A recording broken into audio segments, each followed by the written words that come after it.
অভ্যুত্থানকে সফল করেছে, ওই আবু সাইদ মুগ্ধের মতো ফ্যাসিবাদের সামনে বুক পেতে দিয়ে ফ্যাসিবাদের পরাজয় বাংলাদেশকে বিজয়ী করেছে। প্রয়োজন হলে এই চ্যালেঞ্জ মোকাবেলায় বাংলাদেশের অসংখ্য আবু সাইদ মুগ্ধরা আবার রক্ত দিয়ে তোমাদেরকে পরাজিত করবে ইনশাআল্লাহ। আমাদের সেই নির্বাচন পর্যন্ত ধৈর্য ধরতে হবে এবং সেই নির্বাচনটা হতে হবে নিরপেক্ষ, অবাধ, এবং তা হতে গেলে রাষ্ট্রযন্ত্রের সকল বিভাগ এবং সকল অর্গান করাপ্ট হয়ে গেছে, পলিটিসাইজ হয়েছে, এটা ঠিক। এই 15 বছরের স্বৈর শাসনে বাংলাদেশ নামক রাষ্ট্রযন্ত্রের সকল বিভাগের যে পরিমাণ দলীয়করণ আর দুর্নীতিতে ডুবে গেছে, সবটা সংস্কার করা এই অন্তর্বর্তীকালীন সরকারের জন্য সম্ভব নয়, সময় সাপেক্ষ ব্যাপার। রাষ্ট্রের পূর্ণ সংস্কার একটি নির্বাচিত সরকার ক্ষমতায় আসলে তার দ্বারাই সম্ভব হবে। তবে আমরা বলেছি একটা সুষ্ঠু নির্বাচনের জন্য কমপক্ষে রাষ্ট্রের যে সমস্ত অর্গান, যে সমস্ত বিভাগ, ডিপার্টমেন্টকে সংস্কার করা প্রয়োজন, যেমন election commission, police administration, civil administration, judiciary, constitution, এরকম নির্বাচনের সাথে ইনভলভ 5-7টা অর্গানকে সংস্কার করে 6-7 মাসের মধ্যে সংস্কারের কাজ সম্পন্ন করা সম্ভব ইনশাআল্লাহ। তারপরে নির্বাচনের একটি রোডম্যাপ অন্তর্বর্তীকালীন সরকারকে আমরা বলেছি আপনি রোডম্যাপ ঘোষণা করুন। খুব দীর্ঘ সময় নেওয়া যাবে না, কারণ দীর্ঘ সময় নেওয়া হলে ওই বিজেপি শাসিত সরকার ওখান থেকে নতুন ষড়যন্ত্র করতে পারে।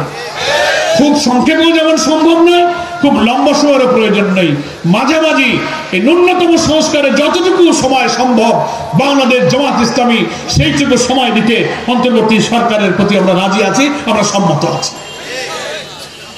কারণ উইদাউট এনি রিফর্ম আবার যদি ইলেকশন হয় তাহলে আবার ওই 14, 18, 24-এর মতো হবে। কি বলেন, ঠিক কিনা? এইটা করে লাভ কি? যে নিরপেক্ষ নির্বাচনের আশা 18 বছর আমরা পার করলাম, 2 মাস 6 মাস দেরি করেও যদি নির্বাচনের নিরপেক্ষ হয়, আমরা তো সেই নির্বাচনই চাই। কি বলেন, ঠিক কিনা? ফলে আপনাদের মুক্তাগাছবাসীকে আমি আহ্বান জানাতে গেছি, মানে কাল ভোট হলে ভালো হয়। কি হয়েছে না?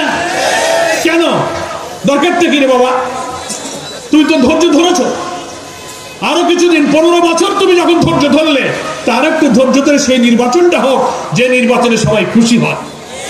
ফলে এত তাড়াহুড়োর মধ্যে আমরা কিন্তু কোনো সৎ উদ্দেশ্য দেখি না, অসৎ উদ্দেশ্যই দেখা যায়। একটু সবর করেন, ভোট হলে তো যারে জনগণ ভোট দেবে সেই ক্ষমতায় যাবে।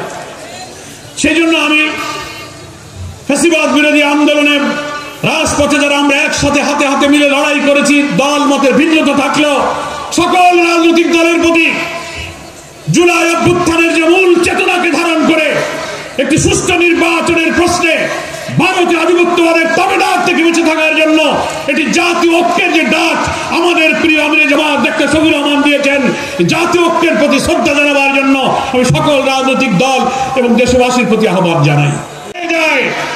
এত রক্ত সাগর পাড়ি দিয়ে আবার যদি সুষ্ঠু নির্বাচন আমরা করতে না পারি, অন্তর্বর্তীকালীন সরকার যদি ব্যর্থ হয়ে যায়, তাহলে এই জাতির ভাগ্যে কিন্তু একটি মহা দুর্যোগ অপেক্ষা করছে।